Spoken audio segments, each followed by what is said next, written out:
Born August 5th, 1970, Michael Drejka would spend most of his life in Delaware with his family. Described as a rather quiet person, Michael had no social media presence, not many friends, and no criminal record. Hobbies of his would include boating and motorcycling, and he worked as a line clearance tree cutter and an Uber driver. In 2007, Michael's mother would pass away, and using his inheritance, he would retire early, saying that the money gave him and his wife the freedom to move around. The couple would leave Delaware and ended up residing in Clearwater, Florida. From his early 20s onwards, Michael would say that he never went anywhere without a firearm, and despite having no criminal record, there would be a handful of police reports that document incidents involving the man. None of them ever led to charges though. They are as follows. January 10th, 2012. An 18-year-old by the name of Tyler Smith was driving with his friend when the traffic lights in front of them turned yellow. Tyler stopped his vehicle, and behind him, following closely, was a truck that almost rear-ended them. The truck is driven by Michael Drejka. Michael honks his horn and yells at Tyler from the window, and during this exchange of words, Drejka waves a black handgun out the driver's side of his vehicle, motioning for Tyler to walk back to the truck.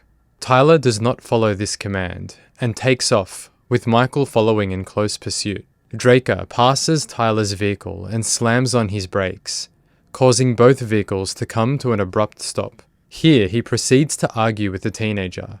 When officers confronted Michael about the incident, he said that the teen's car had dangerously cut him off. Yet he also says that he neither followed the teen, nor did he show his gun, but he did admit to having one in his vehicle. Later that year, December 12th, 2012, a woman who had 3 passengers in her car contacts police, and she tells them that a man driving a black truck had pointed a gun at them. The man was identified to be Michael Drejka, and when asked by police what happened, he denied pointing the gun at them, but did state that he had honked his horn as they were driving too slow in a school zone. He also indicated to the officer that the women made rude hand gestures at him during the incident. Moving forward now to November of 2013, Michael slams his brakes whilst driving, causing the vehicle behind to rear-end him. When asked why he hit the brakes so hard, he initially tells police that he was turning into a store. The other driver had a different story though, saying that Michael had been brake checking her aggressively a number of times before the actual collision. Michael tells officers that there was some problem that he had with the female driver, saying that at one point she had changed the lanes in front of him, almost causing him to hit her. The officer who spoke to both drivers would say that based on his experience, he did not believe Michael's story about turning into the store, and said that it appeared that Michael was driving dangerously and aggressively due to being annoyed with the other person's driving earlier on. Michael is written a ticket for this incident. I've jumped forward now to 2018. 47-year-old Michael and his wife are facing financial issues. The money from his mother's inheritance was running low, and Michael had sold all of his boats and motorcycles, leaving him nothing left to sell. The income from his wife's work was not enough to support the two, and this had led Michael to begin considering coming out of retirement. To add on to their troubles, the couple were in the process of packing and looking for a new place to live, as the landlord of their current house had told them a year earlier that he would be needing the property back which they resided in at some point in the future. That date was now drawing near. Although Michael says the landlord had given them ample notice, he was concerned that they wouldn't find a place better than this one. Amongst all of this, Michael is diagnosed with anxiety and prescribed Xanax and Effexor. He also takes temazepam to help him sleep. On the day of February 14, 2018, Michael is stopping off at a Circle A convenience store which he frequents daily, and he happens to notice a vehicle parked in the handicap spot. This vehicle does not have any signage that the driver is warranted to park there. The improperly parked truck belongs to a septic company, and there are contact details displayed on it, details which Michael notes down. He then proceeds to circle the vehicle whilst taking photos, and when the driver walks out of the store and sees this happening, he approaches Michael to ask what's going on. The driver's name is Ricky Kelly. Are you familiar with the Circle A convenience store? Yes. All right, you know the owner of that store? Yes. Mr. Salus? Yes. And how often have you been going there? All my life. In a day's time, maybe 5 times a day, even at work. February 14th, Valentine's Day. Were you working on that day? Yes. Did there come a time during that day when you were about finishing up for the day? Yes. And did you stop at the Circle A convenience Yes. store? Yes. All right. Tell us why you stopped at that store. I stopped. It was the end of the day. It was hot. Ran in and got something to drink All from right. the store. Typical for you. Yeah. All right. Did you park where you shouldn't have been parking? Yes. All right. And that was in that handicap spot? Yes. All right. How long do you think you were in the store? Not even a minute. All right. Did you pay for the items then or what? No. I showed Ali at the store that I'm grabbing this. I'm going. I'll take care of you when I get back in. All right. So then when you went outside, could you tell us what you saw? I saw a guy walking around my truck taking pictures. He was walking around the right side of the truck, driver's side of the truck. He'll walk around to the back. He'll come back to the front of the truck, take pictures. By then, I asked him, I said, why are you taking pictures of the truck? He stated that a family member, a mom or something like that, is handicapped. I asked him, is your family member here at this time? He stated no. And yeah, it was a lot of profanity on his side. I said what I said and left it as that, and that's when he blew up. I let him know that we tote money in this truck and I don't need him walking around this truck. He said I should shoot you. Then Ali came out the store and kind of like de-escalated the situation. Rick, just calm down. I said, you know what, Ali, that's what I'll do. Got in my truck and left. Yeah, I went outside. I was going to my car, and I saw them. They were arguing, and it was Rick and Mr. Drejka. Yeah, How long have you known Mr. Kelly? a long time ago, probably 15 years, 20 years. All right. How often does he come into your store? Daily. And did you know Michael Drejka? Yeah, How often would you see him? daily. And what would he come into the store normally to do? Get a drink, What kind of a drink? Monster. All right. You buy 2? 2 or 4, mostly 4 he usually buy. All right. Did you kind of go outside to cool things down? No, I was going to my car actually. Okay. Sometimes I leave my phone or my key, my stuff in my car. I was going to my car to get something, and I see them. They was arguing, and I told them, "You guys better stop it, or I'm gonna call the police." Could you hear what was being said? It was mostly Rick. I heard he was saying, ask Ali that I can bark here anytime." I told him, "No, you can't bark here. I'm not let nobody bark in a handicap." Did Rick eventually leave? Yeah. All right. I was headed to the city dump. Did you receive a phone call during your travel? Yes, All right. Who was it from? from my boss, John Tyler. Did you have an occasion to receive a phone call from an individual that was upset about how one of your employees parked? Yes. The concern was that our truck was parked, one of my drivers had parked our truck in a handicap spot or blocking a handicap spot. And that he didn't like the way that my driver had talked to him when he confronted my driver about parking there, that he was rude. Tried to explain that probably my driver didn't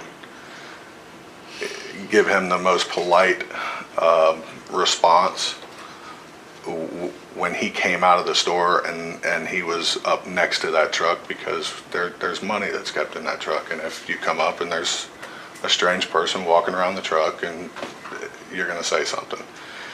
I guess those two just didn't hit it off well. He told me that I was lucky. He said if I had a gun, he said I could have shot him. I want to talk about a conversation you had with the defendant, Michael Drejka. Did you talk to him about his behavior? I told him, yeah. When he went inside to get a drink, he came back. I told him it's not worth it to start fighting for a stupid reason and things like that. He told me I can't help it. I always get myself in trouble for that. Anybody, if he's not a handicap, then he's looking for a handicap, looking at the handicap sign, he's got to be noisy because he doesn't need it. Objection, opinion, Your Honor. All right, overruled. Go ahead. With that day, I felt he's noisy, yeah. Okay. You're not saying noisy, you're saying You're saying nosy? Nosy, yeah. Yeah, all right.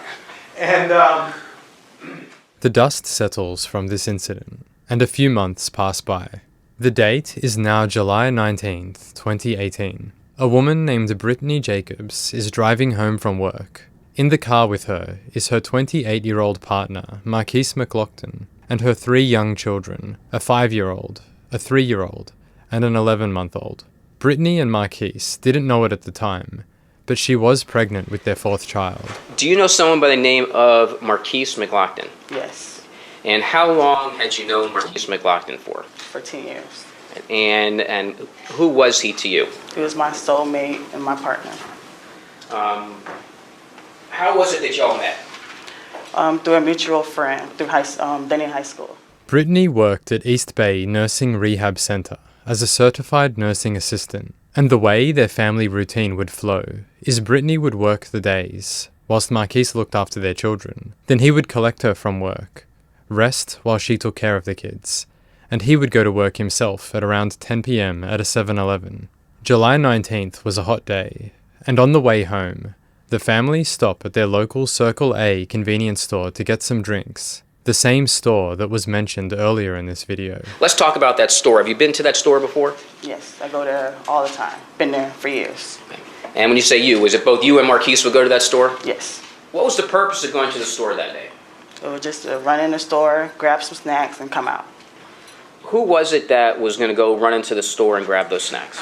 Marquise and little Marquise. When you pulled into the Circle A parking lot, what spot did you take? The handicap spot. Should you have parked there? No. Have you, on occasion or frequently, seen people park in the handicap spot? Yes, all the time. And people that weren't handicapped? Right. All right, and we're not saying we're not saying that's right, but that's just what you've seen. Yes. How long do you think y'all are going to be there? Just a quick second, just in and out. Obviously, you stayed with the car. Yes. Did you watch Big Marquise and Little Marquise go into the store? Yes.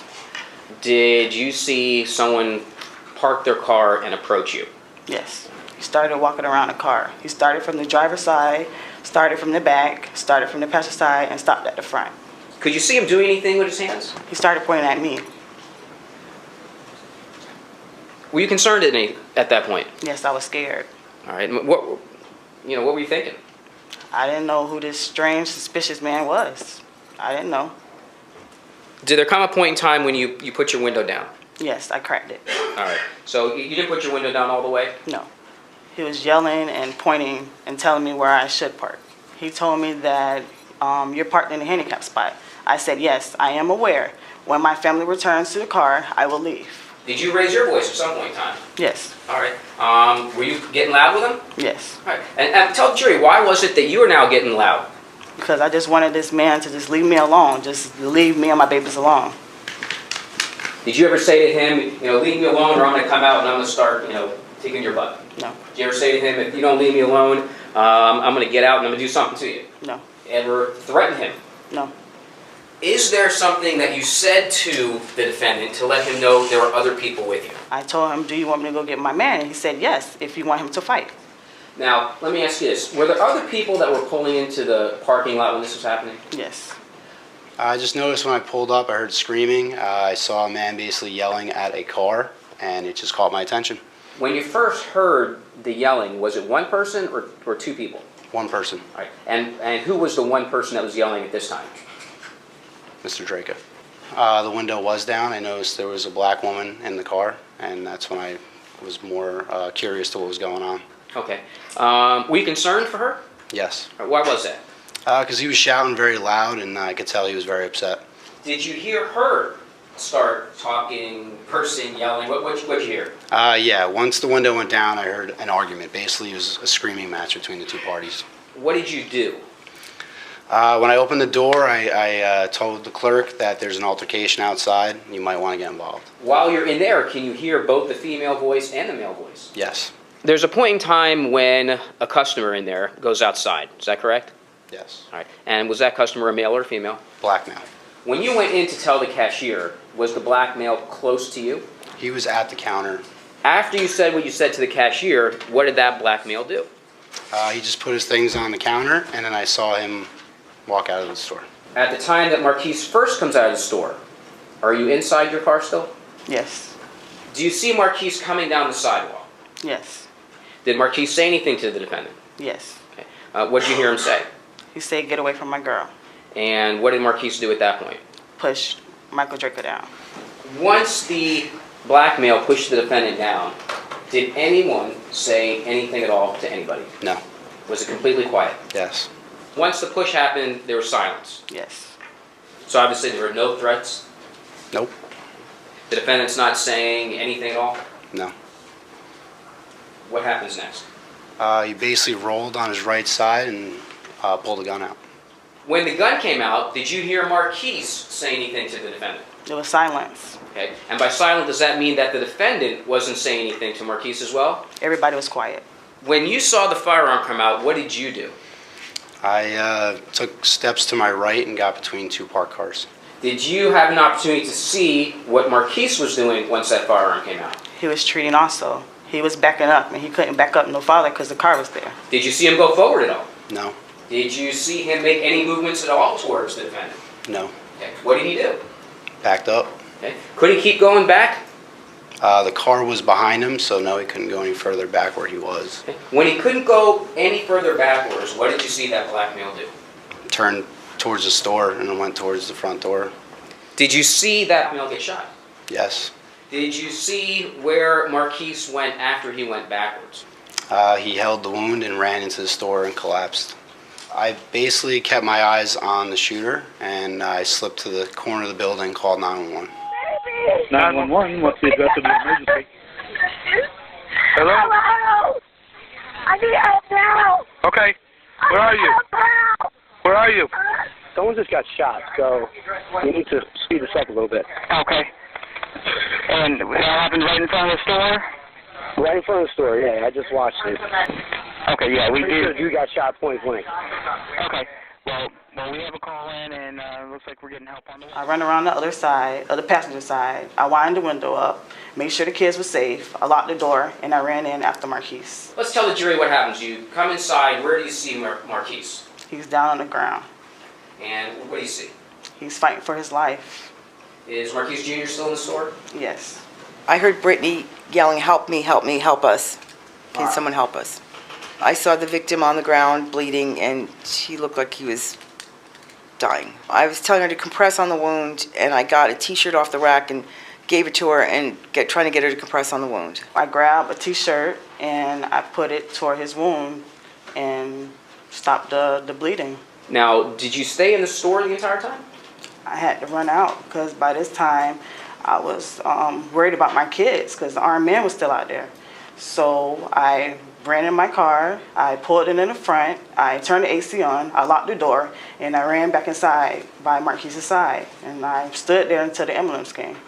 Okay. Did you move your car because you didn't want the police to see where it was parked? No. All right, what was the purpose of you moving that car? So I can keep an eye on my babies and Marquise. Okay. So the kids were still in the car this whole time? Yes. The lady that was helping you, did she help you with the kids? Yes. She asked me to go check on her kids. I took her 5-year-old with me out of the store and just walked around the parking lot with him, trying to calm him down. And then someone came out and unlocked the car door, and I put him in the car with the other children. Where did you see him go? And by him, I mean the defendant. Where'd he go? Once I went to the corner of the building, I kept an eye on him. I saw him get up calmly, walk to his truck, and put the gun away. After he put the firearm in the truck, what did he do? People were pulling up to the store, so he was actually telling them not to come in because he had just shot somebody. And then he was also muttering things to himself. He shouldn't have pushed me down. What'd you think was going to happen? Not full sentences, just phrases, really. But he was visibly irritated. At that point in time, did he seem overly shocked? No. Did he seem as though he was in an incredible amount of confusion? No. Disorientated? Nope. Dazed? No. Did he have any difficulty walking around? No. Did you see that white male that had been involved in the argument? I looked out the door and I asked him, can I come out and check on the kids? It says it's very hot and the windows are rolled up, and he said, sure, yes, come on out, everything's fine. They have it on video, I'm just waiting for the police. And then he just very calmly, he stated everything very calm, almost proudly.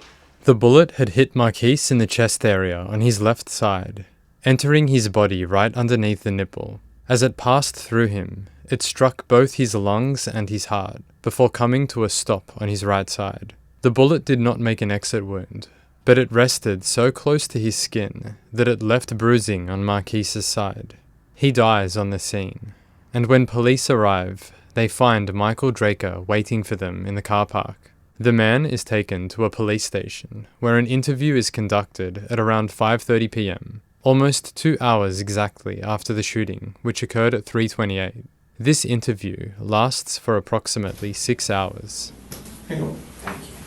Welcome. Anything else right now? No. All right. The same type. We'll do this as quick as we can. Okay. Thanks, sir. See, you're holding your arm. Is it hurt or something? Yeah. It's starting. Everything's starting to get sore. Where it hit me from behind and where I landed. That's all. Everything's. Is anything broken? No. Torn? No. Okay. All right. Scraped up. Okay.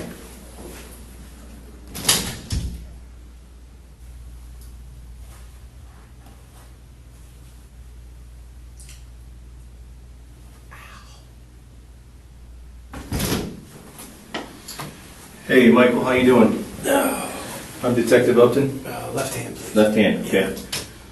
Sorry to have to meet you under these stressful circumstances a little bit. Myself as well. Yeah.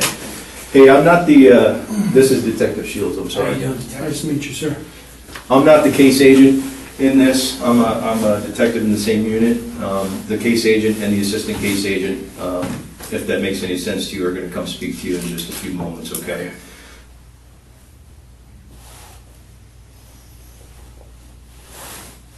Just to reiterate, man, my name's George Moffitt. This is Richie Redmond, or the Bunal's County Sheriff's Office. Yes, sir. Tell me, kind of walk me through what happens. Well, I park my car, and that's my store. I'm there every day, plain and simple. And every day there's somebody pulled in the handicap spot there, just waiting on somebody. Okay.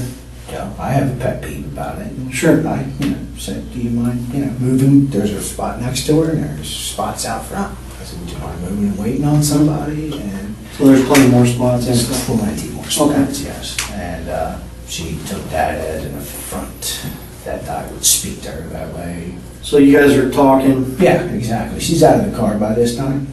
Okay. Standing next to it, that's all. Okay. And I got hit from the left side and thrown straight backwards in line with her car. So okay. I was hit from right here. The shoulder was pulled in front of me, and then I was. Oh, okay. And then I hit the ground. Okay. Okay. I'm pretty sure.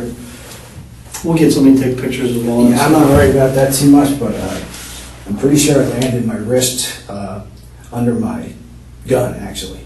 That's how I landed, because that's hurting like a son of a bitch now. So you landed on the pavement? Oh, yeah. Okay. I was on the ground. So that time I had to put hand down to get hand out from underneath. As I come out, I start drawing my weapon. As I start leveling off my weapon, he makes his next step towards me, and 21-foot rule. Are you familiar with a term called the 21-foot rule or Tula rule? Yes, the Tula rule was a rule that was pretty much adopted by law enforcement and military personnel as well. Back in 1983, there was a law enforcement officer from Salt Lake City by the name of Dennis Tuller. He came up with the theory, basically that it was based on reactionary time. Basically, a reactionary gap or distance on what it would take for an individual that was aggressing someone, the amount of time before they could actually be on the individual, before that individual could process that they needed to pull out their firearm and use their firearm to defend themselves. It happened so fast, and that was that. Did he say anything to you? Negative. Not a word. Okay. Did you say anything to him? No. Like back up? Or? No. Okay. Okay. Before you fired the gun? Yes. Once you pull the gun out? Yes. Okay. You said he stepped towards you? Yeah. Because I don't know. One more step, right? He made one more step towards me. And then what do you do? I didn't say a word. Gun was already out. Okay. What do you do? Fire my weapon. How many times you fired the weapon? One time, sir. Okay. So you fired the weapon and then basically just scan? I ended up standing up, made sure all other threats were cleared, reholstered my weapon. Okay. Did you strike him? No. No, I mean with a gun. No, I don't know. I assume so, yes, because there was an ambulance there. Okay. So you don't know if you hit I him? or not? know nothing, but I would assume so. Okay. All right.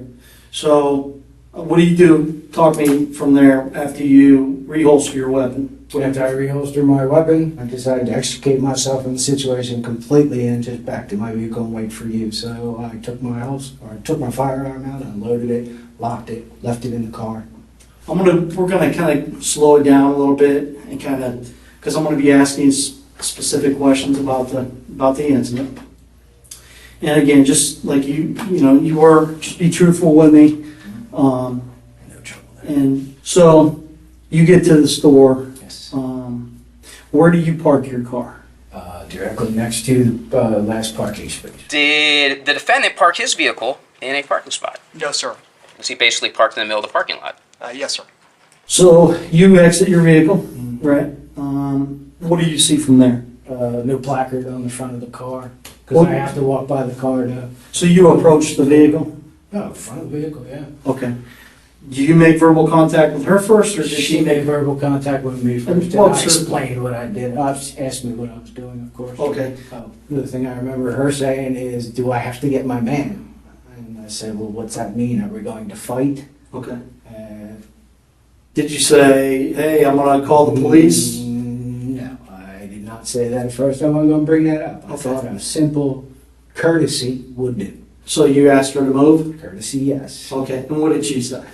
Who are you talking to me like this? Who do you think you are?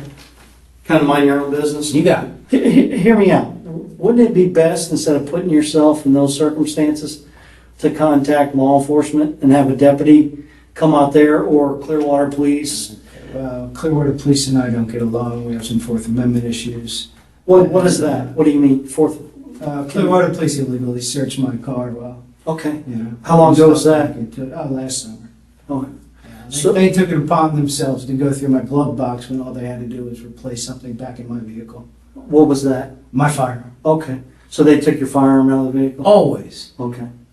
All right. But again, back to the question, wouldn't you think it would be better, instead of putting yourself in that type of circumstance that could escalate? Okay. What does this have to do with I'm just asking. being on my back and... That does. You told me you were on your back and stuff, but I'm just saying, don't you think that it would be best to notify law enforcement? You said you don't like to argue. You said you don't like to have confrontations. Wouldn't it be Point taken, but Okay. we're straying a bit off course, I think. No, we'll get back to that, but I'm just asking you a simple question. Do you think it would be best to call law enforcement and have them address that issue? You'll never make it. Okay. Because the person what? Will They leave. Okay. They'll never make it. All right, so it's... Unless you guys are literally parked there. Did you ever have a discussion with the owner and stuff, saying, hey, you guys need to enforce this? No. Okay. That's his prerogative. Well, I know, but clearly there's an issue with people parking there, wouldn't you say? Oh, well, yeah. Okay. I'm not always there. All right. I'm So, not trying to get in arguments with people either, you know? what I right, mean? absolutely. But when they see me doing stuff like that, they automatically think, hey, what's this guy trying to do? Fuck me? Right. And, Wouldn't you think that a little bit? If somebody came taking pictures around your car? well, that's exactly what I'm trying to do. Exactly, but if somebody came taking pictures around your car, you'd probably think the same thing, right? I'd ask a question first instead of going with the mouth. Well, let me- I know better. If somebody can park right next to the ramp and walk around to it, does it really matter? I'm not sure where this is headed. What's this? I'm just curious Being hit from whether or not behind. it's worth an argument over the parking Yes, space. yes, I think it is. Do you? Yeah. All right. So, you guys are bickering back and forth. Next thing you know, you get pushed? I'm blind. Pushed nothing. Tackled. I'm Okay. blindsided, dude. Okay. I'm on the ground hard. So he shoved you pretty hard? No, from what it felt like is he come running at me. Okay. Like full force? Dude, I haven't been hit like that since I was in my 20s. Okay. All right. If you don't mind, could you sit on the ground real quick for me? So I'm on the ground like this. Okay. How far is the guy away? Front of the car. No, further than that, man. Further than this? Further than that. Okay. I was back further. He had to be further than that. Okay. So he's about this far, Yeah. maybe even further. And as I come up this way, because I have to come up off my hand, all right, I bring the gun out with me, and as I'm coming back this way, I can't support it, so I hit this. Okay. And as What does he do? as I come out like this, he's taking his step. Okay. Taking a step? Taking his steps towards me. Okay. How close does he get to you before you fire the gun? Maybe to the front tire. So show me where. Tell me when to stop. Stop. Okay, so right here. Yeah. Okay. Was he charging after you? 2 steps running. Okay. Well, you're saying he was running? Well, it would have been running when he got out of behind the car. Okay. All right. Okay. Yeah, I don't want you to hurt yourself. No. What did you think then, Mike? Say again, What bud? did you think when that happened? I've never been in that situation ever. I thought kicks were coming. Okay. I'm thinking he's coming to do the rest of it. Did you see him with a firearm? No, sir, I didn't see him with anything. Okay. What do you mean the rest of it? Whatever beating was coming after Okay. that. So you thought he was going to beat you and stuff? You're not kidding. Okay. All right. So If he gonna hit me that hard to begin with from blindside from the get-go, what else should I expect? Okay. All right. So you're on the ground. He only made one step. He barely made the second step before I pulled the trigger. Okay. Do you think the video would show him charging it or running It at you? should. Okay. There should be an angle right on that parking spot. Okay. What happens if I told you that I looked at the video and in no time and point does he come running up towards you? He actually takes a step back. I would disagree. Okay. I'm just asking. Yeah, Okay. I would disagree in a heartbeat. Okay. All right. Did you see me get hit? Oh, yeah. Yeah, Where did absolutely. it come from?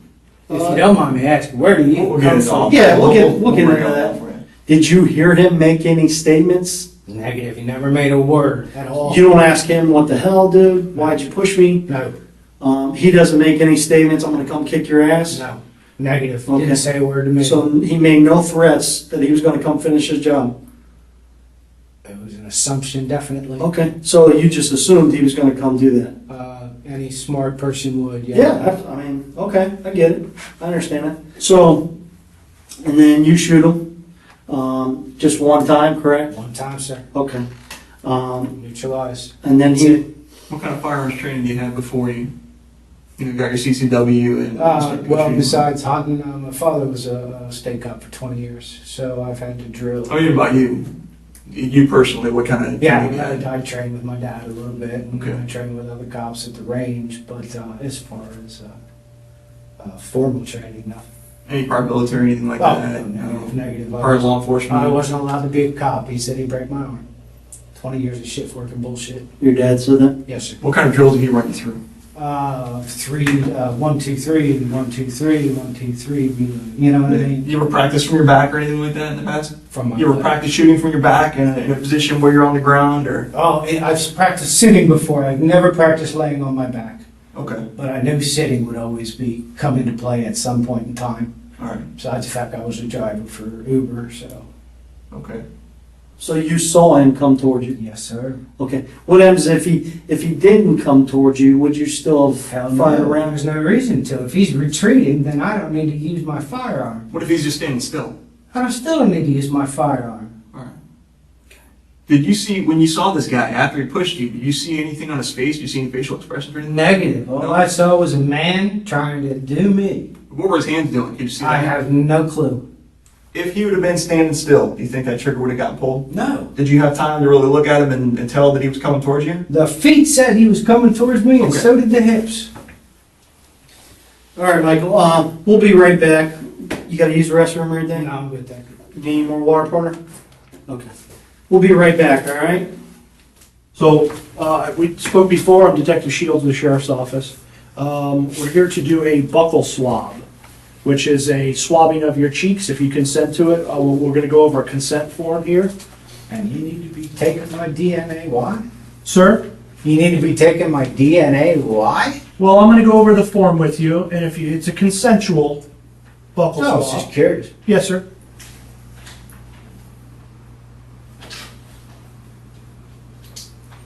George Yankee Alpha 175. What happens if I don't? Just You don't, and we don't collect it. Yeah, I don't think there's any reason really. Okay? Yeah, truthfully. I'm just putting on here the 9:17 PM you refused, and I've signed it as a witness and my badge number. Okay? All right. Now we're going to do some overall photographs of you, sir, and of any injuries that you may have. Okay? So if you stand up right here for me, sir. What does that say in your tattoo? Madness and sadness. Her initials were SAD, mine are NADs. Oh, that's cool. That's Do you have any on your back? Those are No, it? Okay. that's it. Have you washed your hands since the incident? Unfortunately, they didn't tell me quick enough in the bathroom when I went here the first time. It was a Okay. habit, and I almost got to washing them, but But you didn't? we stopped and just threw the water off my hands. Oh, okay, so there was water on it, but you no soap or anything? Yeah, Okay. just on the inside. Okay. Nothing out here. And what are your hobbies? I can't afford hobbies anymore. Alrighty. You said you're retired, Michael. What kind of work did you do before? Line clearance tree trimming. Means I cut trees around the power lines. Oh. So I spent many weeks here in Florida before I finally moved here. Where did you live prior to moving here? Delawarean. Born and raised, if you can believe it. A little tiny state up there, you know. Right next door to us? First one to ratify the Constitution, you know. Very good. Embarrassingly dirty. Hats are always dirty. Is there a size or anything? No, it doesn't matter. One size fits all. Oh, okay. Like, we just want to talk to you to kind of seal up a few things and go over a few more things. Is that all right? Just to go over, just kind of clarify things. Clarify away. Did you, when you looked up at this gentleman, I know it was so quick, did you see his physical build, or did any of that go through your mind? Medium height person. Okay. In a fair fight, you think you can take him? Negative. I do not fight, never have been a fighter. Never? Never. Ever? Ever. Alright. I didn't even fight in school. So you didn't like go through your mind, holy shit, this guy's huge, he's gonna, okay. So you're, Anybody can be anything. sure, absolutely. Huge has nothing to do with it. Right, no, I agree, absolutely, without a doubt. But it goes through your mind that he's coming to finish his job. Very correct. Okay. I mean, what do you, finish the job, what do you mean? I'm Finish just whatever trying- he started. I have no clue what he started and what his end game was. Right, okay. I was in the dark about that. So that makes me believe to myself I need a force multiplier because I don't know what's going on. What do you mean a force multiplier? What is that? Exactly what you know what a force multiplier is. No, sir, I don't. If I did, I don't, I really don't. Well, a force multiplier is a sidearm. Anything Okay. other than your hand. Okay. All right, I got you. A stick. Some type of web. Force multiplier. When we talk about force multiplier, is the defendant using it correctly? No. All right. So explain to the members of the jury how what he's saying in his own statement is not correct. I wasn't surprised that the detective didn't understand the term. It's mostly used in the military sciences, not in law enforcement, and it's mostly used for procurement, actually. I heard Mr. Drejka talking about is actually a force continuum or a escalation of force. I suppose you could imagine a firearm allows you to do greater things, but what it really allows you to do is address that single person with a more extreme level of force, not necessarily deal with multiple persons that it would otherwise take multiple people to do. Basically, what the force continuum is, well, every phase starts out with negotiation. In other words, if there's a conflict between two individuals, the law enforcement officer or that individual is trying to talk the other individual down. So it starts with negotiation first. After that, if it escalates, it's always the aggressor or the other person who's escalating. The law enforcement officer or the military personnel or whoever the good guy is, I guess you could say, they're reacting to what the other individual is doing. So once that other individual escalates, then it's up to that law enforcement officer. We always say we go a step above. So you never give the other individual the upper hand. The force continuum is basically saying if that individual pulls out a knife, I don't have to pull out a knife and get into a knife fight with you. I can pull out my firearm and use my firearm. You know terminology that we don't. I learned it from. I learned it from. I seriously didn't know what that meant. Very. A lot of reading? Yes. What kind of stuff do you read? Everything. No, but is it like tactical stuff like Oh, no, not specifically, no. I literally mean whatever I can get my hands on, I read. Okay. About firearms or? No, anything. Okay, all right. I know less about firearms and a whole shitload of other things in my life. but I've always been a reader. What's your thing that you know the most about? Outdoors. Just because I grew up outdoors coming up, but I can't do it anymore. Do you need glasses or anything? Is your vision? I just started with readers, that's it. Okay, so you just need One glasses. power. Readers. Yeah. So your vision is relatively good. Yeah. Okay. Anything past here, I'm good. Okay. And I just want to tell you this, just to let you know, the gentleman you shot is deceased. Thank you for telling me. Nobody else would give me word on that. So, I did ask. okay. You got any questions for me or anything? Other than the stand your ground thing, and I did exactly what I thought I was supposed to be doing at that time, considering what was happening to myself. No, sir, I don't think I have anything else to say. All right, approximate time is about 2,200 hours.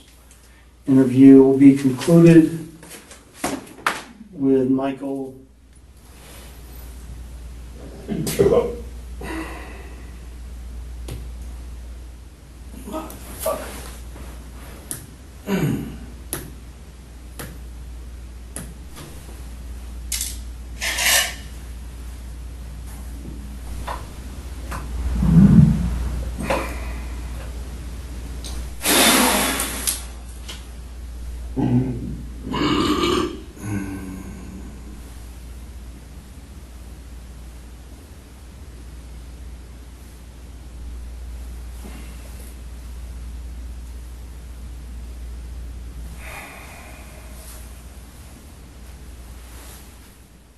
Michael is checked over for injuries, and light abrasions along with surface-level scraping are found on his arm, but nothing more serious than that. The sheriff analyzes the store surveillance footage from the incident, and based on Florida Stand Your Ground law, Michael is released whilst they investigate further. This decision to release Drejka brings with it outrage across the community, protests occur, and people heavily criticize the sheriff's office. One of the most vocal of these critics is Marquise's father, Michael McGlockton. In response to the backlash, the sheriff holds a press conference a week after the shooting, where he addresses the community. A lot of things have been said since this incident happened on July 19th. A whole bunch of people have offered a whole bunch of different opinions. And I'd suggest to you that the mere fact that so many people have so many different opinions validates that the decision not to arrest Drejka at this stage is correct under the law. The facts of this case can lead reasonable people to different determinations, and as I'll discuss more here in a few minutes, the law says don't arrest in this situation and let the state attorney figure it out. My decision not to arrest is because Florida law creates a situation where someone is immune from arrest if their conduct is arguably within the parameters of stand your ground. A lot of people have, again, offered a whole bunch of opinions. They need to do so with the statute in front of them and look at the case law. So let's do that, because this thing's got twisted around so many different ways. When the legislature created Florida Stand Your Ground law, it said we don't want people who have arguably acted within Stand Your Ground law to sit in jail while the state attorney's office spends weeks or months considering whether to file formal charges. When a citizen, and in this case a concealed carry permit holder, has claimed that they acted in self-defense, it should be closely considered before having that person sit in jail. So what the legislature said is law enforcement may not arrest, leave that person out, and let the state attorney's office figure it out. And that is simply what we're doing here. We have seen both support and anger over the Pinellas County Sheriff's decision not to arrest Michael Drejka on the day of that shooting. The decision reignited a national stand your ground debate with rallies and protests calling for the law to be repealed. Here in Pinellas County, I think we're sick and tired of seeing our kids get gunned down and the killer is just allowed to go home and drink a beer with his homeboy after the fact. We're tired of it. This stand your ground law is the very essence of the intellectual justification of discrimination. Because when black people make a stand your ground argument, It's from inside a jail cell. Well, for me, it's really opened up my eyes to see the injustice of this law. To me, this law really needs to go. From what I've heard and from what I've seen, if this law continues here in the state of Florida, it's gonna be like the Wild Wild West. It's exactly what it's gonna be. 25 days after the shooting, word comes through that Michael Drejka is to be arrested on manslaughter charges. This morning, Michael Drejka is in jail being held on $100,000 bond after state prosecutors reviewed the case as well as 2 prior incidents involving the improper exhibition of firearms and decided to charge him with manslaughter. Finally, it's about time. I thought that the guy should have been arrested from day one, but it never happened. But when I got the news today, obviously I was happy. I was ecstatic about it, but I'm just sorry that it took so long, 3 weeks later. Following his arrest, Michael talks to a news reporter about a number of things. The 2 that I'll highlight here are the financial problems his wife now faces alone, and claims he addresses. Claims that say the shooting was a result of racial animosity which he may harbour. I'm stuck asking for help from anybody and everybody who really can. Right. I would like to plead for that because she hasn't done anything. Right. She goes to work every day, still has her job, and tried to help me along the whole way. And now she's all alone, looking at being on the street all alone. Right. My dogs. How many dogs do you have? 2. And what kind are they? German Shepherd. All right. It seems like this is striking a chord with you. Do you? Yeah, I don't. Miss my girls. Miss my girls. It's all of them. Yeah. Is there anything in your mind that would change now that you have a chance to look back? Is there anything you would change with what happened, how it happened? Is there anything that you would change, or I'm sure you had time to think about this? Sure. I've had plenty of time to think about it, but as far as changing anything as events, right. Is what you're... Right. I don't see... I really did. No, not off the top of my head. Okay.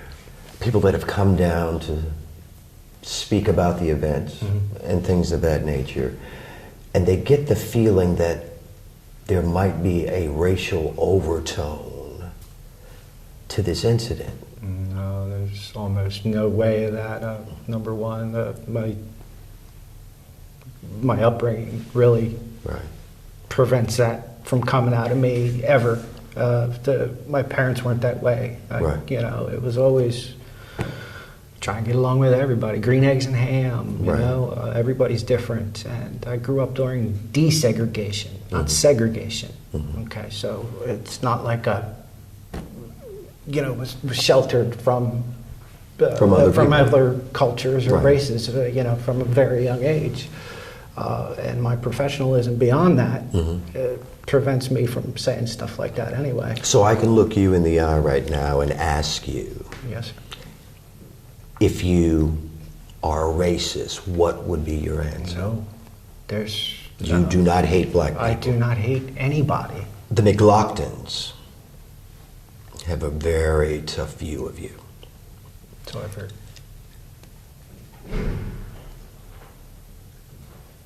And if you had a chance to offer some type of remorse or some thoughtful thing to say to them, would you take that chance, and what would you say? I don't really think this is the place to address them directly. Right. But in your heart, though? I'm sorry. It's all I can really say to them. And thinking about it, would you accept those kind of words from someone? I don't think I would. No. Just to... I think there's too much hate already for me to be able to say anything that would make any kind of difference. Well, can I be honest with you? Yeah. You don't strike me as a very violent kind of person. I don't wrestle. I'm just talking to you. I'm going by what I feel and just being transparent with you. But you also strike me as a person that might get angry. Well, everybody's got a temper, I suppose. Right. About certain things? Sure, pet peeves, about this, that, and the other. Obviously, the one at the center of this whole situation these days happens to be the handicap parking spot. What is it about handicap parking? Did you have someone in your family or someone that... My high school sweetheart and I were together for a long time. Right. Okay. What was her name? Married. What was her name? I'd rather leave All her right, out. we'll leave her out. She's deceased now. Oh, okay. There's really no reason to dredge her into this. But from 16 on, she was 16. She was involved in an accident that left her pretty much handicapped for the rest of her life, with many surgeries to follow, and so on and so forth. And these days, my mother-in-law is handicapped. So it's always been a hotbed for me. It's always, my whole life has always been looking for a handicap parking spot. Right. You know, and it's always touched a nerve with me. So the idea of the way someone... they're abused and used. Abused and used? Yeah, the parking spots. Right. The way they're abused and used. Yeah. And I don't usually confront people about it either. And such as was in this case, I did not confront anyone. I was confronted, and I answered. Right. Which is, I think, how the argument started between the woman and I. In August of 2019, Michael Drejka goes to trial to face a jury. During this trial, the state would argue that the shooting was unnecessary. They say it was the result of a trigger-happy and prone to rage individual who irresponsibly would go looking for trouble. He caused this altercation, and then used his gun when he lost control, resulting in a man losing his life in front of his family. The state would say that Drejka, as seen on the surveillance footage, clearly shot a retreating man, that the gun had been brandished. No further action was necessary, yet still he decided to shoot. In addition to presenting witnesses who saw the incident, the state would also present a use of force expert. This man would testify about his opinion on threat assessment, threat management, and how it all applies to the way Michael Drejka poorly and improperly handled this scenario. The defense, on the other hand, would say the complete opposite, that Marquise was the aggressor, a man who escalated the situation from words to physical violence, blindsiding Michael with a heavy hit, catching him off guard, and then towered over the man, leading Michael to question, in a matter of split seconds, if this is what Marquise did to him without trying to de-escalate the argument using words, what more was he capable of? And how much time did he have to defend himself? This, they say, saw Michael go into a panic. And whether the threat was real or not, Michael absolutely perceived it to be real, thus justifying his lethal reaction. To support this argument, one of the more extensively debated issues of the trial was the fact that a recreational amount of the drug MDMA was found in the blood of the deceased Marquise. Both sides would present expert testimony from toxicologists, and both experts would disagree on many details, yet one that they could agree on was the fact that they both believed Marquise had likely ingested the substance sometime earlier that day. The expert for the defense, Daniel E. Buffington, would say that this drug contributed to Marquise's behavior that day, causing him to become volatile, impulsive, and aggressive, ultimately being a key contributing factor that saw Marquise use physical force instead of a lighter, more subtle approach, thus causing his own death, as Michael now was reacting to a man who was out of control. To combat this argument, the state places on the stand Dr. Bruce Goldberger, and he informs the jury of his opinion regarding the effects that MDMA has on a person. Let's talk about what MDMA is, okay? Explain to the members of the jury, maybe the pharmacology of the drug, what does it do? MDMA is a classic stimulant, but don't get me wrong, it doesn't act like amphetamine or methamphetamine.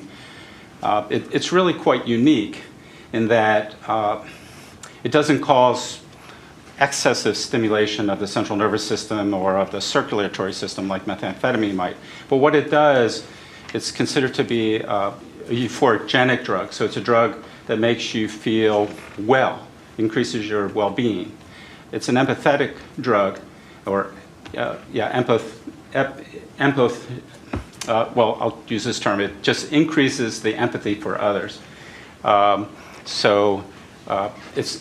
It had been commonly used in raves and other types of parties where there was a desired need for sensory perception and the increase of sensory perception. So some people have called it like a love drug. It's a drug that causes one to feel comfortable with oneself and have inner peace. It's not a drug that causes one to be irritable or agitated or anxious. Now, you had an opportunity, you said, to review the videos, correct? I did. All right. So did you review the video where Mr. McGlockton got out of the vehicle and walked to the store? Yes. All right. And you saw that he was with his son? He was. In looking at that video, was there anything that gave you the impression that Mr. McGlockton was having a severe, acute reaction to the ecstasy?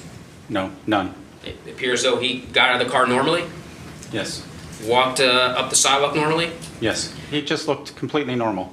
Okay. And that's kind of my point. He didn't do anything unusual from the time he got out of the vehicle to the time that he went to the store. Nothing. When Mr. McGlockton left the store and was heading back towards where the altercation was, okay, I know, again, it sounds like a silly question. Was there anything about him walking down the sidewalk that gave you the impression he was having some type of acute reaction to MDMA? None at all. You watched the video and you saw when Mr. McGlockton came out and shoved Mr. Drejka. Yes, it was almost like a schoolyard push. Oh, okay. And it wasn't very lovey-dovey or touchy-feely as you just testified to this jury. You're right, it was not.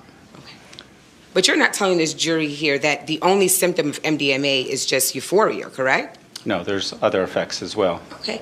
And anxiety can be one of them. I don't believe so. Okay. What about impulsivity? I don't really believe so, no. No. Aggression? No. Well, what are the symptoms besides euphoria and happiness that you see in MDMA? There's the empathy for others. There's the well-being, which is euphoria. There's a sense of peacefulness. There's the increased in sensation. That's why there typically is a lot of touching, not necessarily sexual touching, but there's touching. Those are the types of feelings, effects that an individual who's using ecstasy feels when the drug is administered or ingested. Okay. And you testified that the levels in Mr. McGlockton's system, I think it was 459.5? Yes. And that is a level of impairment, correct? Yes, I believe he was impaired to some degree. There's no way to really quantify that. I think we have to be very cautious with the interpretation of the concentration of these drugs in the blood of the decedent. So some studies have shown that the concentration goes up. Some studies have shown that it can go down or maybe stay the same. But it's likely going to change. It changes from the moment of death. So that would be the time that the decedent passed away in this case to the time that Dr. Palma conducted the autopsy. As mentioned, there were two experts presented, and on the stand now, you will see for the defense, Daniel Buffington. The value of 459 of the parent drug, MDMA, is a substantial amount of the medication. In this particular case, it's important to note there are acute effects, and they are not limited to being called a love drug. Matter of fact, there's articles that are referred to as love drug versus thug drug. Agitation, disorientation, confusion, paranoia, anxiety, aggression, psychedelic or hallucination effects, reckless behaviors, hyperactivity. These are not something I made up. These come from the national and international monographs on this particular medication. So it's not appropriate to stand and tell you that it is just a touchy-feely medication. Many people may use it to achieve that. Many people may get that effect. The effects that I saw consistent in this case with MDMA appeared to be impulsivity in the behaviors, agitation or aggression, emotional instability, paranoia, confusion, and altered perceptions. So when you look at the evidence, we're all looking at the same evidence, then I saw these characteristics that are consistent with the adverse side effects of MDMA. We saw that Mr. McGlockton went outside and left his child behind with strangers in the store. So that was, at that juncture, he didn't know the severity or totality of what was happening outside, but left his child behind. The number 2 was displayed instant physical and behavioral aggression without provocation. Within 8 to 10 steps out the front door, there was no dialogue with Ms. Jacobs to discern who started, what was being said, what the nature and intensity was. There was no discussion with Mr. Drejka either. There was just a physical assault, a significant one that dropped him to the ground.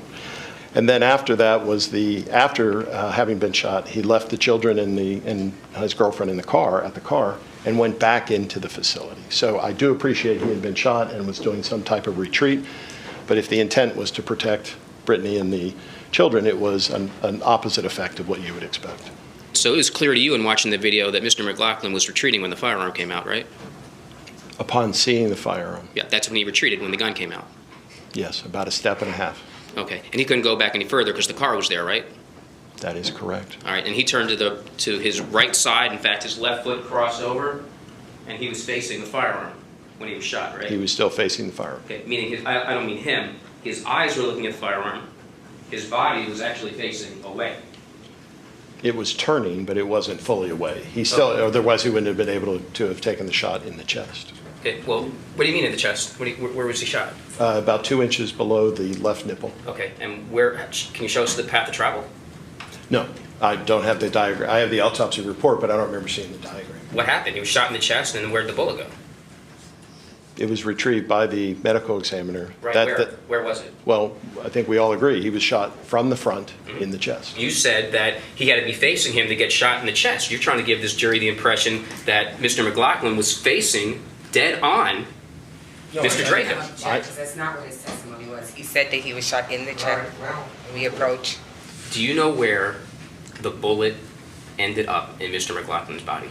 I've already answered that question. No, it was you in his haven't. I have. It was in his chest cavity, and I do not know the trajectory. So any time asking me one more time won't get a different answer. Okay. Now, in the introduction to the literature that you provided, that you relied upon, it says MDMA is a popular recreational drug taken for its acute effects that include increased euphoria, energy, and empathy, correct? Yes. The imperative piece that you just stated is taken for. So people will take a recreational drug with the goal and expectation of having a particular effect.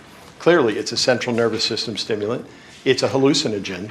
It causes neurobehavioral effects. You don't know what effect you're going to get when you take it. I did use this article in the development, not to support my points, but to explain. Wait, so you gave us this article and it had no support of your point?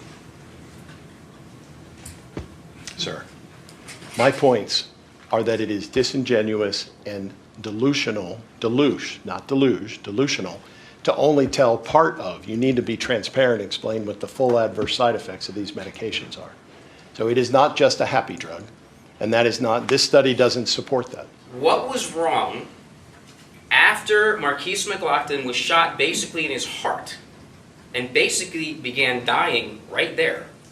What was wrong with him going to the store? That if everything that was presented by counsel in the last series of questions was that he went out to protect his family, upon that, he retreated from his family and went back in the store. It's just an observation of judgment in a sequence or totality. Okay, so you're saying that because of the MDMA, what he really should have done was turn back around towards the firearm and do what?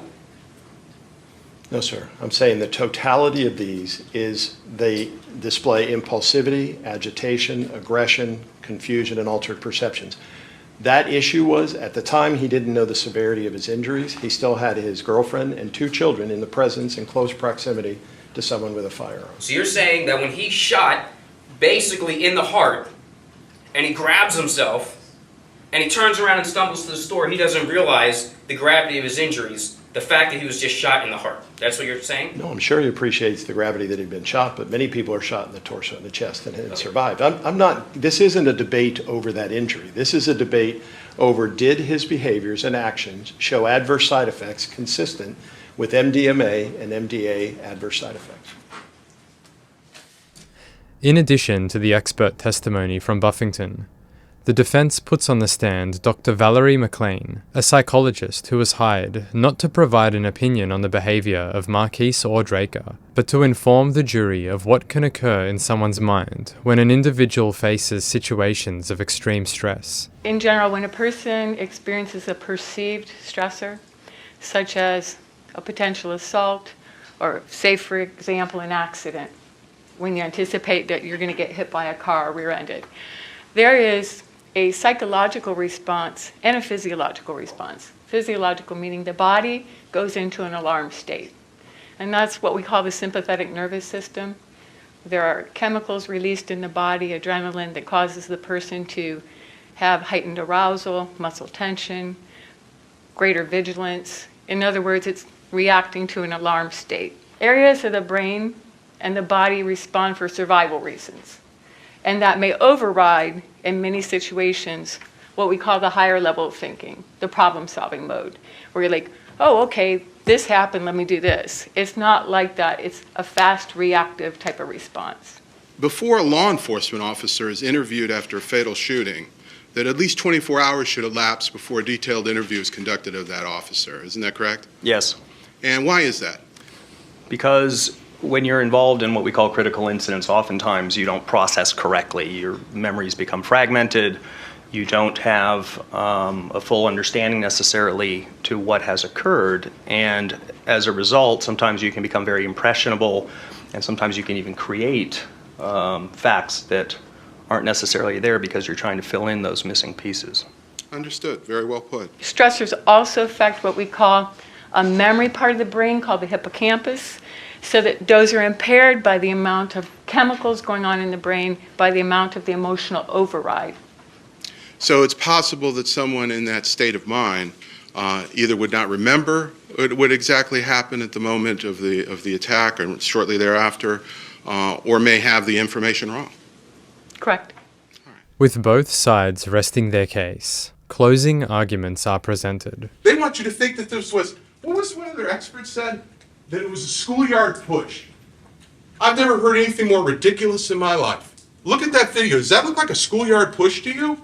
He comes at him with a palm strike, charging at him with full force, using his 205 pounds of body weight to slam him to the ground. Mr. Drejka, look at him. He's 5'10". Mr. McGlockton was the weapon. And not only was he a weapon that had the appearance of the threat, he carried out the threat. He attacked him. This would have been different if Mr. Drejka had actually turned and saw Mr. McGlockton coming and then pulled his weapon and fired. It'd be a different situation. It's not what happened. Oh, Mr. McGlockton, he was only defending his family. Really? He's defending his family when he leaves his 5-year-old in the store? He's defending his family when he goes the opposite direction after he's shot and there's a man with a gun there? Does that make any sense to you? Of course it doesn't. And why did Mr. McGlockton act that way? You heard from Dr. Buffington why. Common sense tells you why. If you're high on a drug, some cases, people do have euphoria, increased sensory perception. But in other cases, they become agitated, paranoid, irritable. Those are side effects of the drug, especially in the quantity that was found in his system. By the way, he's riding around with his kids while this high level of MDMA in his system. But wouldn't a reasonable person have come out of the store and said, what's going on here? What are you guys arguing about? What's this about? Wouldn't he ask his girlfriend, what did this guy do? What's going on? Did he touch you? Did he do anything to you? He doesn't inquire at all. He goes straight beeline for the attack. Not a word. It's bizarre. I give you, it's very bizarre. But it's explained by the drugs. That's why it happened that way. Should Mr. Drejka have to suffer now because Mr. McGlockton decided to get high on MDMA and couldn't control his behavior? Wasn't Mr. Drejka's behavior that's an issue, as much as the state wants you to think. It was Mr. McGlockton who had the problem here. It's Mr. McGlockton that decided to put hands on first in this situation. Mr. McGlockton was the cause of his own death. If you're going to operate a firearm, if you're going to have a carry and concealed weapon permit, and not just have that permit, but carry a sidearm around on you every minute of the day, you better know how to use it, when to use it, and when not to use it. You don't put yourself in the position that he puts himself in with a firearm. You just don't do it. He's been given his fair trial. He's had this presumption of innocence for 13 months. Now, we're going to ask that you take that from him. You take that presumption of innocence away. And you bring justice into this courtroom with a verdict of guilty. You consider the evidence. Follow the law. Apply that law to the evidence.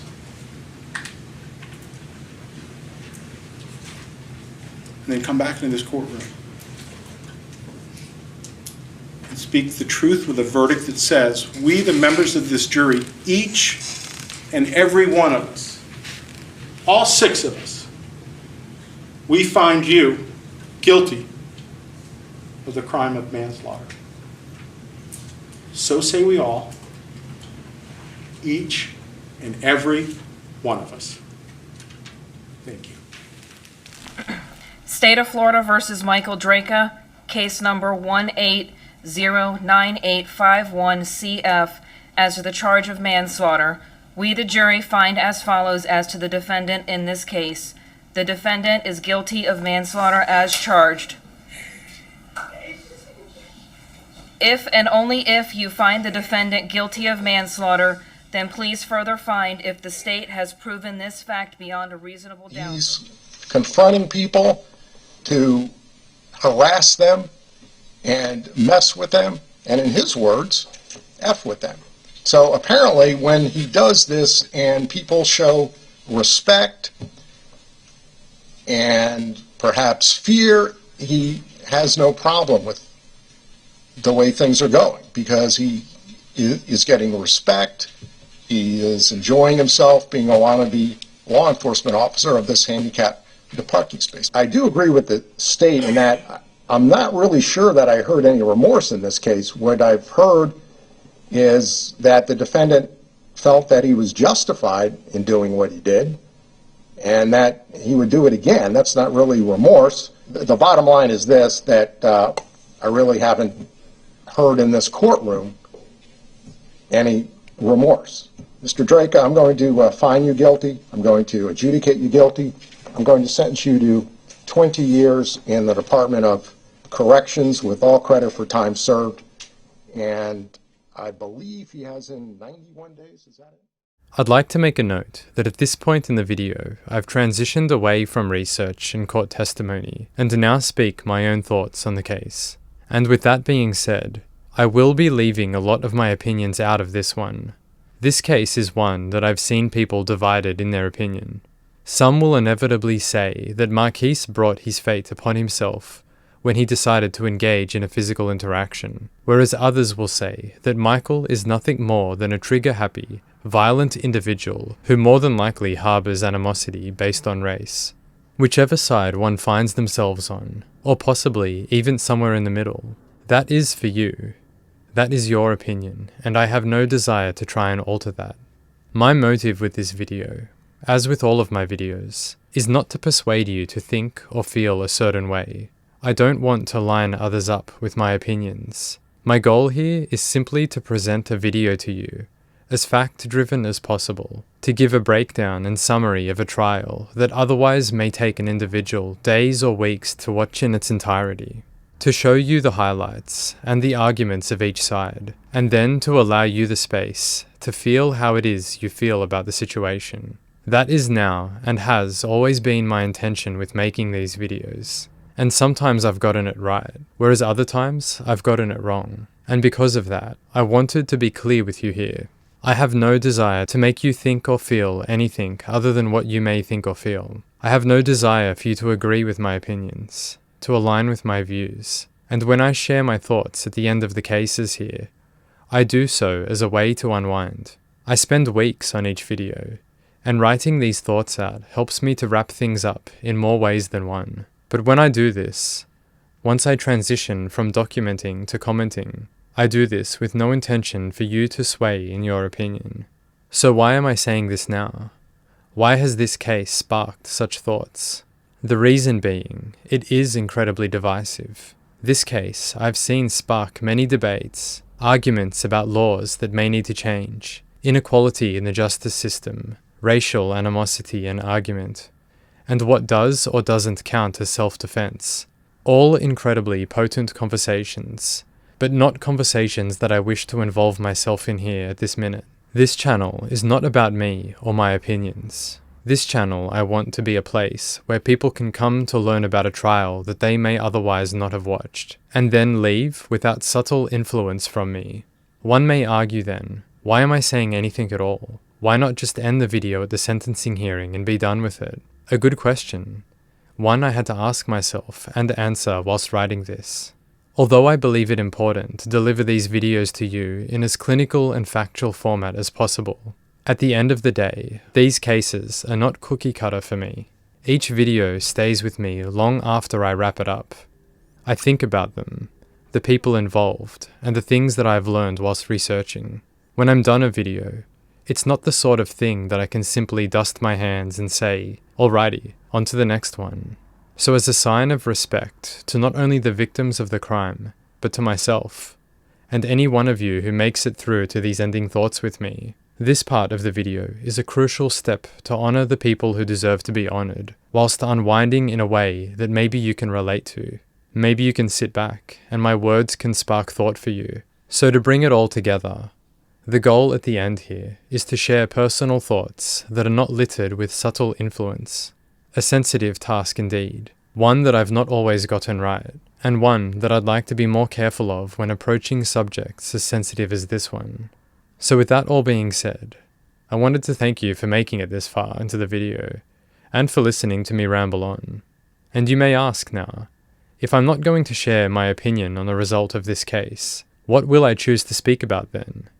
The answer is complicated yet simple. In heavy orbit around this tragedy exists something which I would hope many, if not all, can agree on. The idea that people are not perfect, and we all make horrible decisions that are equally as imperfect in their execution. I, just like all of you I'm certain, have made poor decisions. I'm just lucky that none of them have led to a tragedy of this magnitude. So taking a moment to put my head into the sand, or to raise it above the water, however one chooses to look at it, I want to focus on something that is a relatable loss, and that being the loss of someone we love dearly, someone who is important to our life. There are actions here on both sides that I wish didn't happen, things that were handled poorly, and as a result, can understandably lead to vehement judgment and frustration from onlookers such as ourselves. Yet in that heated confusion, I don't want to forget that there are victims who go beyond the man that lost his life. People such as Marquise's family or Michael's wife. People that suffer consequences for actions that they didn't commit. Michael's wife, for example, receives abuse and regularly fears for her own life due to harassment about her husband's actions. And of course, the family of Marquise. Children who will now grow up without a father. A partner who has lost her soulmate. Parents that can no longer hug their only child. And countless friends who must continue on through the chaos of pain marbled with confusion. During the sentencing hearing, there were victim impact statements from the family members of this tragedy, and unfortunately, despite my best efforts, the audio from that video was quite bad, so I'll do my best to summarize what was said. Marquise's father would say, because Michael felt the need to police the parking lot of a convenience store, his only birth child is no longer here. He expresses that no one in their family will ever be the same again, and this loss has affected many. He tells Drejka that it hurt him to watch the police interrogation footage, and when Drejka is told that Marquise had passed away, he believes that there was no remorse shown. He states that he can't believe Drejka would have the audacity to show emotion, to cry during that recorded interview because he missed his pets and his wife. Yet in the very same interview, he would say that he wouldn't change anything about that day, and that he sees no wrong in his actions. Marquise's father believes this to be a slap in the face, and wants Drejka to spend the rest of his life behind bars, as at this point, there is no forgiveness in his heart. Brittany Jacobs, Marquise's partner, would say that as she stands here today, she is a woman who no longer has her love, and her 4 children no longer have a dad. Without Marquise, her world can never be whole, and the children ask her questions that she simply doesn't have answers to. As she tries to answer them as best she can, the hole where Marquise used to be is maddening. She says that there was only ever one Marquise, and her children now will never know the joy of getting to know who their dad is. Marquise's mother would say that on the day she received the phone call that her son had been shot, she knew instantly that he was no longer with them. The people around her at the time would tell her that Marquise will be fine, that he probably has only a minor injury, but she could sense that her son had passed away, and she knew this because a part of herself had died with him. She says that the loss of a child is an unimaginable pain, both emotionally and physically. She speaks about the last time that she was able to physically see or touch her son, as she kissed him before closing the casket at his funeral. This thought leaves her feeling like she will never be whole again. She says that Michael Drejka took her son, but he also took a father, a brother, a grandson, an uncle, a friend and a companion. He was loved by so many, and now he is nothing more than a memory. Well, in this case, what I wanted to see is you took my son's life, so why don't we take yours? From this point on, me and my family would start to try to, the healing process and try to go on from there. So as far as trying to forgive Michael Drejka, I know in the Bible, it talks about you got to forgive those who trespass against you. But at this point in my life, I'm not there yet. And if the Lord just so happened to choose to take me before I get to that point, I guess me and Michael Drejka have to finish that in hell. But that's just where I'm at with that right now. I can't forgive Michael Drejka. There's no forgiveness in my heart right now. It's not. My only son is gone. Michael Drejka is still living. He's still breathing. His wife can come see him whenever she feels like it. I can't go see my son. I got my son ashes in an urn on my table. Michael Drejka is still breathing. There's no forgiveness in my heart right now, none.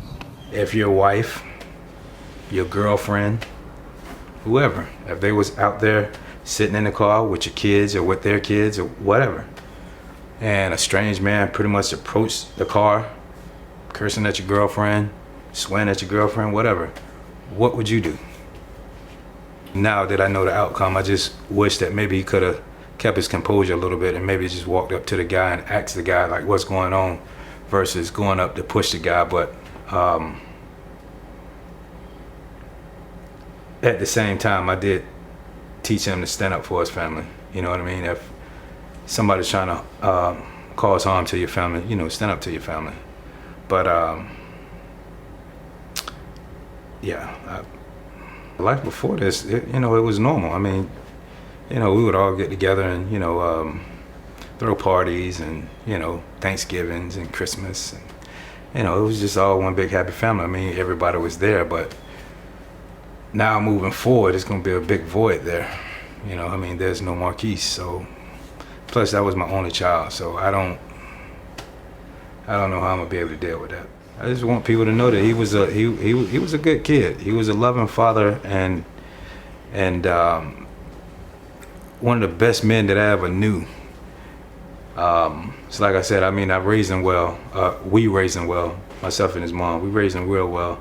And so like I said, he was everything that I can ever expect of him to be up to this point. So he was a really good man.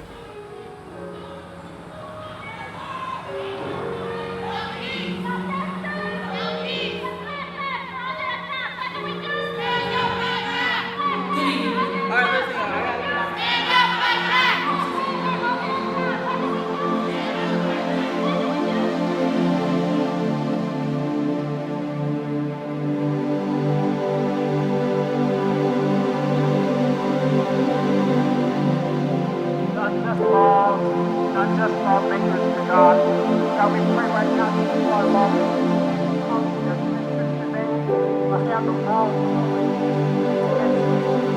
party, or God, I pray that we just continue to fight for change in our community, God. Help us to come together. The word says, where two or three are gathered in your name, you be in the midst. Good afternoon. I'm attorney Benjamin from all of my partners, attorney Chris O'Neill, and you all know the great local lawyer we have, attorney Michelle Rayner. We have the honor of representing the family of Marquise McGlockton and Brittany Jacobs, the mother of his children. At the time that Michael Drejka, this wannabe police officer, tragically killed Marquise McGlockton in front of Brittany and her children, she did not know that her and Marquise had conceived There's so much beauty in Marquise's life that is worth celebrating. This art is worth celebrating. McGlockton was an aspiring artist. He wasn't just a victim, he was also an artist, a father. The best father any kid could ask for. He enjoyed everything with his kids. And most kids don't even have a father. And for him to always be in his kid's life,